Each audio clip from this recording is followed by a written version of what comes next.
So what are the advantages and disadvantages of data displays below? Stem and leaf plots, histograms, line graphs, and scatter plots.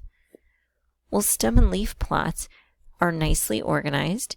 You can make a back-to-back stem and leaf plot, which is good for comparing. The disadvantages of stem and leaf plot is it is hard to construct, it can be time-consuming and difficult to read, it's not good for large data sets, and it's rarely used outside of standardized testing. How about histograms? Remember, histograms use numerical data as opposed to bar graphs that use categorical data. Histograms are good for large data sets. They're great for grouped data because they use intervals and they're easy to read. The disadvantage of a histogram is that it comes from a frequency table, so you have to do the frequency table first. You can't see the individual data. It can be hard to compare two data sets, and the data can be manipulated. You can change your intervals in order to make it look or show a certain thing. Line graphs. An advantage of a line graph is it can show trends and relationships between data better than other graphs. You can compare trends in different groups of a variable. A lot of times you can put error bars on there and you can clearly show error values in the data. It's usually simple to read and understand. A disadvantage is you could have multiple lines on the graph. Especially unrelated data sets can be confusing having them on the same graph. And it might be difficult to make out the exact values for the data. Scatter plots.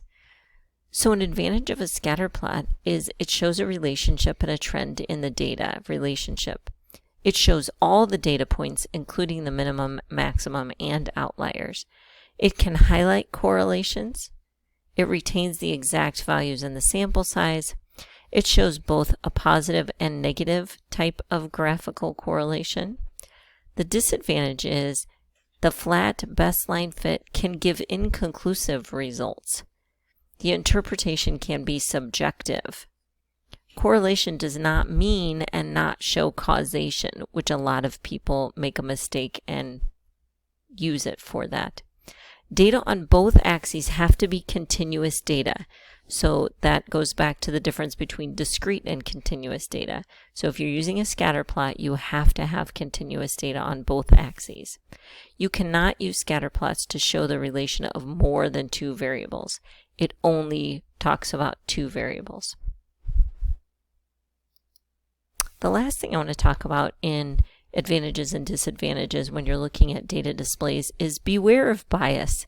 So many people think that statistics are just lies or can be manipulated. That is true to a certain extent. That's why as a consumer of mathematical information, specifically statistics, you need to analyze where the data is coming from, as well as the different aspects of the data displays and statistics you encounter. So be wise when you're looking at data displays, and especially review the source. Thanks for watching.